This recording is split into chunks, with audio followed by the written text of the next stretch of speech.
of C programmings, such as last lecture we have discussed the number of three programs. First one is welcome to C language. Second one is there addition of two numbers using constant values, and third one example is there addition of two numbers using runtime values. In C language, there are two steps to assign the values of programs or variables. First one, runtime value, and then second one, constant values. Runtime value, that means it is a dynamic value assigned by the variables, and when using the constant value, that means they are assigned the values of static values. Static value, that means they are fixed or they cannot change its actual value during the program execution. When using the dynamic value, that time this dynamic value or runtime values every time changeable when execute the program, or when execute the program, that time we can insert every time new values for the variables. So today's lecture we have discussed once again what is the C programs or program name. Write a program to calculate cube of any integer number. Okay, so last one I am add one lecture, but this lecture graphics quality is very dull. So today's lecture we have once again discussed the details about the C programming editors. First one, in this editor there are first one strip is available, or we can observe this strip. It is also called as menu bar.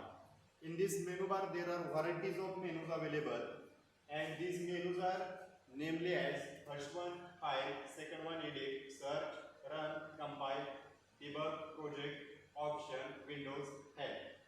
This is the different types of the menu provide the different types of the information, as well as use the execution program to save the program, to find out the program, to cut the program, to page the program, to delete the program, to find the history of program, or add watch. Okay, all this type of the information provided by these menus. Now first one menu is there, file menu. In this file menu there are different types of the menus are available. So we can observe one by one. First one, these menus. Okay, which type of the information provided by file menu?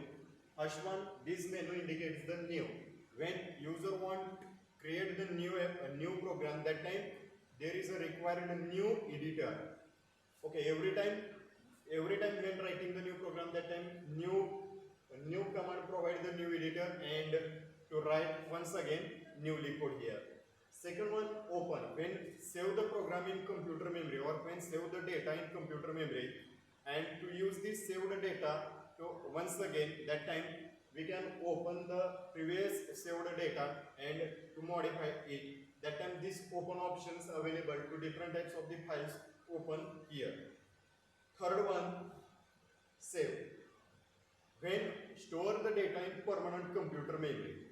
In computer memory there are two types of the memory. First one primary memory, and then second one secondary memory.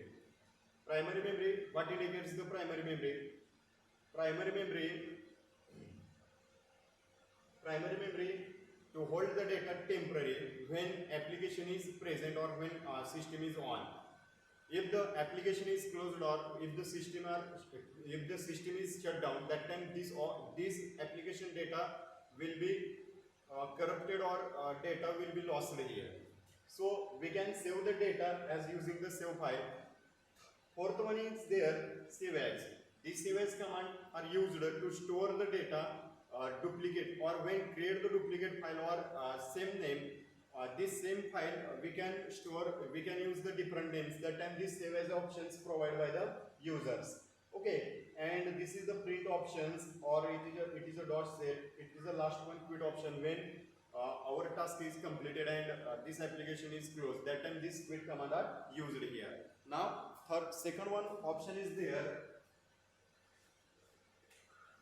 edit menu. In this edit menu there are different types of the commands provided. First one, undo. If any one character or any one statement are deleted, that time we can undo the operations. That means we can once again call back this this command. Okay, this command through we can call back the our data. So deleted by the user or cut the data. Second one redo, it is the opposite by the undo. Okay, जेव्हा आपण एखादी action perform करत असतो त्याच्या opposite जी action perform केली जाते ती म्हणजे अंडूच्या अपोजिट कोणती असते redo. Now next one cut options. If some information is added by the user but this information user can't use or ज्यावेळेस त्याला त्याची गरज नसते त्यावेळेस आपण ह्याला कट करू शकतो, कट पेस्टचा यूज करू शकतो. कॉपी, एखाद्या एडिटरवरनं किंवा एखाद्या लोकेशनवरनं दुसऱ्या लोकेशनला आपल्याला डेटा जर न्यायचा असेल तर आपण काय करू शकतो की कॉपी आणि पेस्टचा यूज करू शकतो. इथं हा कॉपी आणि पेस्ट म्हणजे कॉपी करणे आणि ज्या लोकेशनला जाऊन डेटा आपल्याला प्लेस करायचा तिथं आपण पेस्ट करू शकतो. जेव्हा अशी कन्सेप्ट यूज केली जाते तेव्हा त्याला पेस्ट म्हटलं जातं. Clear, if we can clear the all data, जेव्हा तुम्हाला डेटा क्लिअर करायचा असतो त्यावेळेस त्याच्यामध्ये जो ऑप्शन यूज केला जातो तो म्हणजे क्लिअर असतो. आणि याच्यामध्ये शो क्लिपबोर्ड, तुम्हाला त्या क्लिपबोर्ड यूज करायचा असतो त्यावेळेस त्या क्लिपबोर्डचा यूज करू शकतो आपण. नेक्स्ट वन सर्च ऑप्शन आहे. आपल्याला जेव्हा डेटा काही सर्च करायचा असतो त्यावेळेस त्याच्यामध्ये सर्च ऑप्शन यूज करू शकतो. That means there are two important concept provided by here. If we firstly find the words in a program, आता आपल्याकडे प्रोग्राम दिलेला हा स्मॉल साईज मध्ये, प्रोग्राम हा लार्ज साईज मध्ये असतो आणि जेव्हा लार्ज साईज मध्ये प्रोग्राम दिलेला असतो त्यावेळेस त्याच्यामधला जो डेटा आहे तो डेटा कसा आहे किंवा कसा स्टोअर केला आहे हे ज्यावेळेस आपण फाइंड आउट करतो त्यावेळेस आपण याच्यामध्ये कोणाचा यूज करतो तर फाइंडचा यूज करतो. रिप्लेस, एखाद्या ठिकाणी वर्ड हा चेंज करून द्यायचा असतो त्यावेळेस त्याच्यामध्ये जी कमांड यूज केली जाते ते म्हणजे कोणती असते तर रिप्लेस कमांड असते. आणि त्या रिप्लेस कमांड थ्रू जो फाइंड केलेला वर्ड आहे तो आपण त्याच्यामध्ये रिप्लेस करू शकतो. Search again, there are different types of the words available आणि तुम्हाला त्यातला एखादा वर्ड सर्च करायचं आहे त्यावेळेस तुम्ही त्याच्यामध्ये सर्च अगेन हा ऑप्शन यूज करू शकतो. Next one go to line number, एखाद्या लाईन नंबरवरती सपोज आता एडिटरमध्ये 1000 लाईनचा कोड आहे किंवा 1000 2000 लाईनचा जर कोड अवेलेबल असेल आणि जर तो कोड तिथं जर आपल्याला जाऊन चेक करणं गरजेचं नसतं तर पर्टिक्युलर एखाद्या लाईनला आपल्याला व्हिजिट करायची असेल तर त्या लाईनला व्हिजिट करण्यासाठी आपण डायरेक्टली कोणाशी यूज करू शकतो तर ह्या search again go to line नंबरला आपण यूज करू शकतो आणि त्या गो टू लाईन नंबरवरती जाऊन आपल्याला पाहिजे त्या लाईनला आपण व्हिजिट देऊ शकतो. नेक्स्ट वन ऑप्शन आहे ते म्हणजे रन. त्याच्या अगोदर कंपाईल पाहूयात. Compile, that means converted into machine level, high level language into machine level language. किंवा आपल्याला डिफरंट टाईपचे एरर्स मी लास्ट लेक्चरला डिस्कस केलेले होते आणि ते डिफरंट टाईपचे जे एरर्स आहेत एरर्स जर फाइंड आउट करायचे असतील तेव्हा आपला कोड दिलेल्या सिंटॅक्स प्रमाणे करेक्ट आहे किंवा नाही हे जेव्हा चेक करायचं असतं तेव्हा आपण त्याच्यामध्ये यूज करतो तो पार्ट म्हणजे कोणता असतो तर कंपाईल असतो. कंपाईल केला म्हणजे काय करतोय तर हाय लेवल लँग्वेजमधनं मशीन लेवल लँग्वेजमध्ये आपला कोड एक्झिक्युशनला पाठवून देतो. जेव्हा कंपाईल करतोय तेव्हा तो जो कोड आहे तो कंपायलर काय करतो की एंटायर कोड हा सोर्स कोडमधनं ऑब्जेक्ट कोडमध्ये कन्वर्ट करत असतो आणि ऑब्जेक्ट कोडमधनं जेव्हा आपण ती फाईल कन्वर्ट करून घेतोय तेव्हा एव्हरी टाइम जेव्हा आपण त्याला परत एक्झिक्यूट करून घेतोय तेव्हा परत त्याला रिकम्पायलेशन करण्याची गरज नसते. म्हणजे युजरला तशी फॅसिलिटी प्रोव्हाइड केली की एकदा जर डेटा तुम्ही कंपाईल केला परत त्याची सोर्स फाईल क्रिएट झाली once we have compiled the program that time every time there is a not required to compile again and again because they are created one source object file and source code to object file and this object file directly executed by the compiler. Next one, आता इथं जर object file create होत असेल तर ते object file केव्हा create होईल जर तुमच्याकडे कुठल्याही प्रकारची so compile the program, convert high level language into machine equivalent language. That time this option are used. Last one, how to obtain the program or how to get the output. That time these options are used. That is called a run. Exactly output काय हे पाहण्यासाठी आपण तिथं कोणाचा use करतो तर ह्या run ऑप्शनचा use करतोय आणि रन करून आपला जो कोड आहे तो कोड आपण फाइंड आउट करत असतो. एक एक्झाम्पल आहे, एक्झाम्पलमध्ये पाहूयात आपण याच्यामध्ये काय दिले ते. फर्स्टली समोर जो एक्झाम्पल दिलेला आहे तो क्यूब प्रोग्राम आहे. क्यूबचा प्रोग्राम आपण इथं पाहतोय. काय आहे याच्यामध्ये, व्हॉट इज द क्यूब. आपण एखाद्या नंबरचा क्यूब फाइंड आउट करत असतो. कोड काय आहे, सुरुवातीला प्रोग्रामच्या we can use the two header files. namely hash include stdio.h and hash include conio.h. What is the meaning hash? Hash, it is a preprocessor. I think I will explain in last lecture.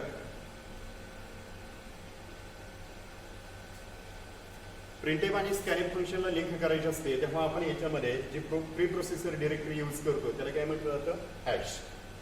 Firstly hash include stdio.h. This is the standard input output header file, and this header file can used to support all printf and scanf functions. Next, hash include conio.h. console input output header file आहे की ज्याच्यामध्ये जेवढे पण clear screen function आणि gate ch किंवा console oriented function आहे त्या console oriented फंक्शनला सपोर्ट करण्यासाठी जे हेडर फाईल वापरतो ते म्हणजे कोणते असते तर conio.h असते. ही झाले प्री प्रोसेसर. आता basic structure of C programming मध्ये सांगितलेलं होतं की every C program has only one main function section and its scope is open curly bracket to close curly bracket. In this area we can write our code. आता ह्याच्यामध्ये जर पाहिलं तर हा मेन फंक्शन आहे आणि त्याचा एरिया जो आहे तो ओपन कर्ली ब्रॅकेट पासून क्लोज कर्ली ब्रॅकेट पर्यंत आहे.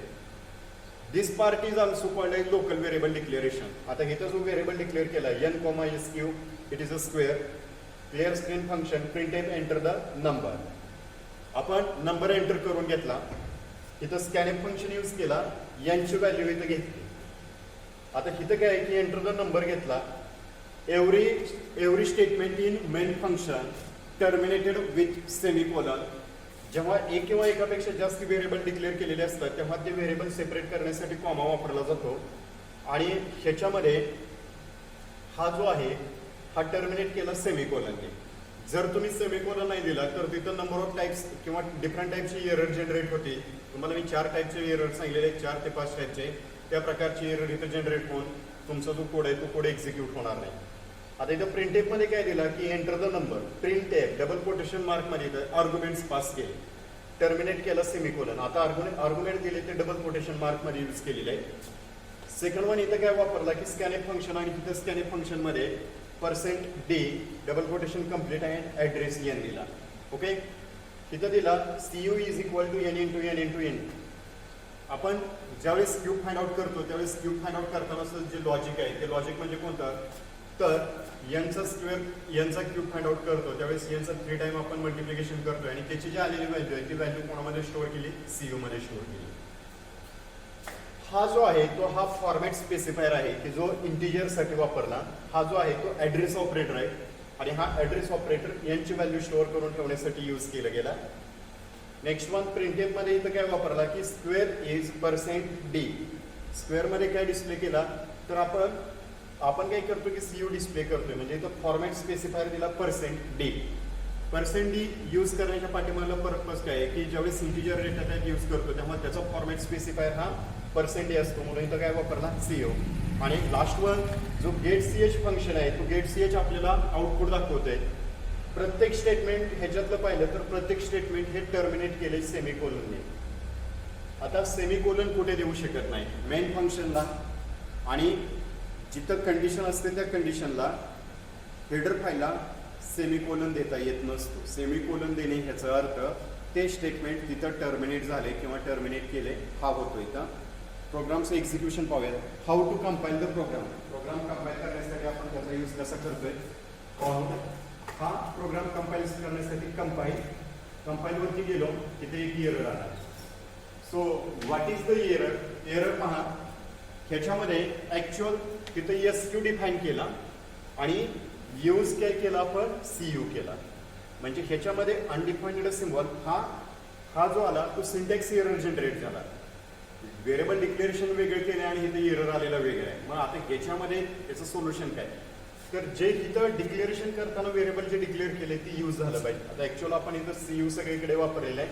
इथं डिक्लेअर करताना आपण cu डिक्लेअर करूया.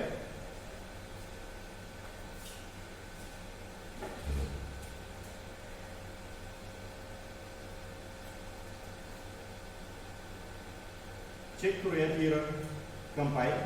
देर is no error and no warnings. Last one run. Okay, so तिथं आपण 4 ही व्हॅल्यू घेतली तर 4चा स्क्वेअर इथं क्यूब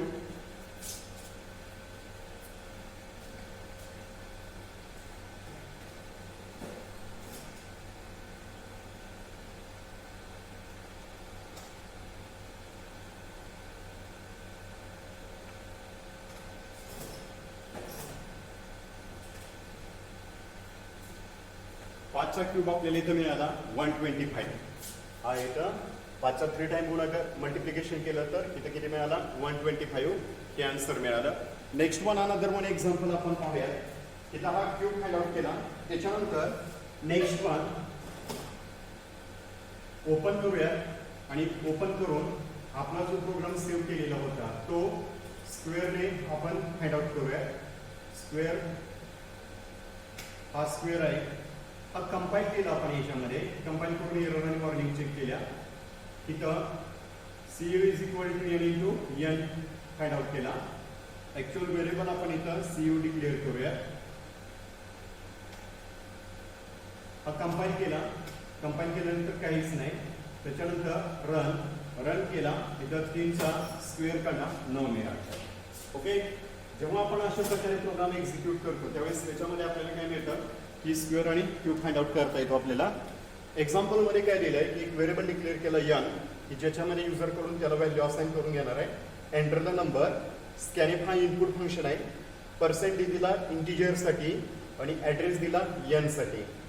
आता ह्याच्यामध्ये काय वापरला की CU is equal to n into n square find out केला आणि त्याची व्हॅल्यू जी आहे ती CU मध्ये स्टोअर केली. डिस्प्ले केली स्क्वेअर इज पर्सेंटेज CU आणि इथं गेट CH करून आपण त्यातनं बाहेर पडलो.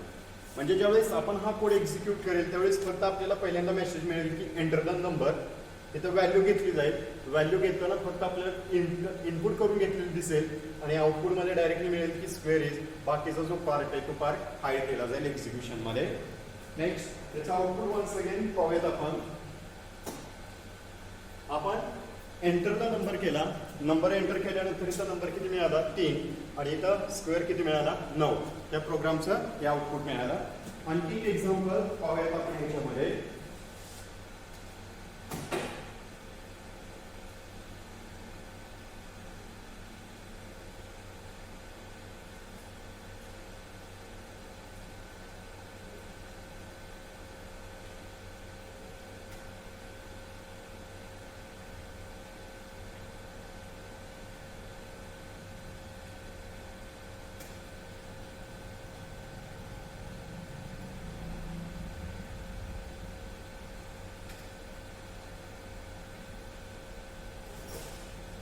Okay, next one, last program.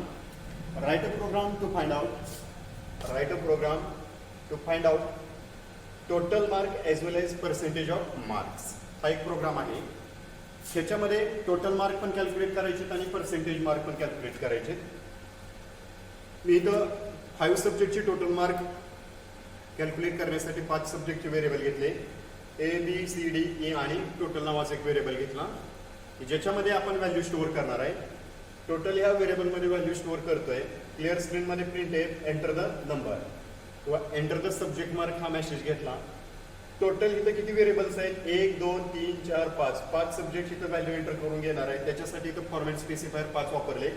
1 2 3 4 5 respectively. पहिला फॉर्मॅट स्पेसिफायर वापरला पर्सेंट ऍड्रेस ए साठी. ह्या ए ची व्हॅल्यू जाऊन आपण ह्या इंटिजर 2 बाइट्स मेमरी अलोकेट केली तिथे जाऊन व्हॅल्यू स्टोअर करणार आहे. सेकंड वन बी घेतला. त्या ऍड्रेस बी ची व्हॅल्यू जी आहे ती व्हॅल्यू स्टोअर करण्यासाठी आपण इथं ऍड्रेस बी वापरला की ज्याची व्हॅल्यू जी आहे ती आपण इथं जाऊन स्टोअर करणार आहे इंटिजर मेमरी अलोकेट केलेली. नेक्स्ट वन ऍड्रेस सी वापरला. तिथं सी इथं घेतलं. सी ची व्हॅल्यू युजर कडून घेतली. डी ची व्हॅल्यू ई ची रिस्पेक्टिव्हली सगळ्यांच्या व्हॅल्यू रीड करून घेतल्या. त्याच्यानंतर इथं दिला total is equal to A plus B plus C plus D plus A. ह्या सगळ्यांच्या व्हॅल्यू तिथं रीड करून घेतल्या आणि आलेले टोटल जे आहेत ह्या टोटलमध्ये स्टोअर केले. टोटलमधनं आपण पर्सेंटेज काढली. Percentage is equal to total divided by 5. आता इथं टोटल नंबर ऑफ सब्जेक्ट आहेत 1 2 3 4 5 म्हणून इथं 5 घेतले. त्या 5ची बेरीज केली टोटलमध्ये स्टोअर केले म्हणून इथं percentage is equal to total divided by 5 केला. त्याच्यामध्ये व्हॅल्यू स्टोअर केल्या. सगळ्यात शेवटी काय केलं की आपण आउटपुट दाखवतोय आणि आउटपुट दाखवण्यासाठी इथं प्रिंटएफ फंक्शन वापरलं आणि त्या प्रिंटएफ फंक्शन मध्ये काय दिलाय इथं slash end total marks is percentage total marks दिला आणि इथं काय वापरला प्रिंटएफ पर्सेंटेज इज पर्सेंट असे 2 व्हेरिएबल आपण डिक्लेअर केले की ज्याच्यामध्ये व्हॅल्यू स्टोअर केलेल्या होत्या. एक्झिक्यूट करून ह्याच्यामध्ये आउटपुट काय येते ते चेक करूयात. Okay, so 1 error is there. Percentage is not declared here, so now declare here.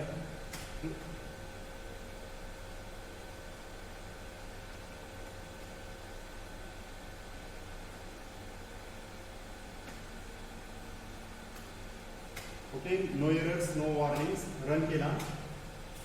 Scanf symbol हा इथं डिक्लेअर केलेला नाही आपण.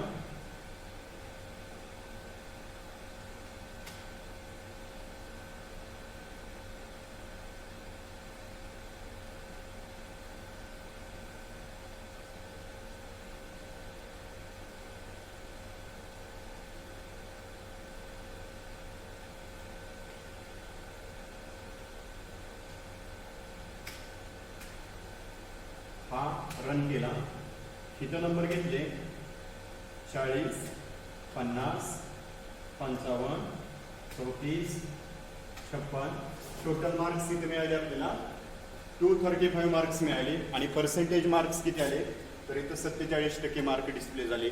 ज्यावेळेस अशा प्रकारे आपण प्रोग्राम एक्झिक्यूट करून घेतो तेव्हा हे अशा प्रकारे आपल्याला आउटपुट मिळतात. म्हणजे दिलेल्या एक्झाम्पलमध्ये 40, 50, 55, 34, 56 हे 5 सब्जेक्टचे मार्क एंटर करून घेतले. टोटलमध्ये घेतले. Total is equal to A plus B plus C plus D plus E केला. आणि सगळ्यात शेवटी टोटलवरनं पर्सेंटेज हे काउंट केले. ओके, थांबूयात आपण इथं. नेक्स्ट लेक्चरला उद्या पाहूयात आपण.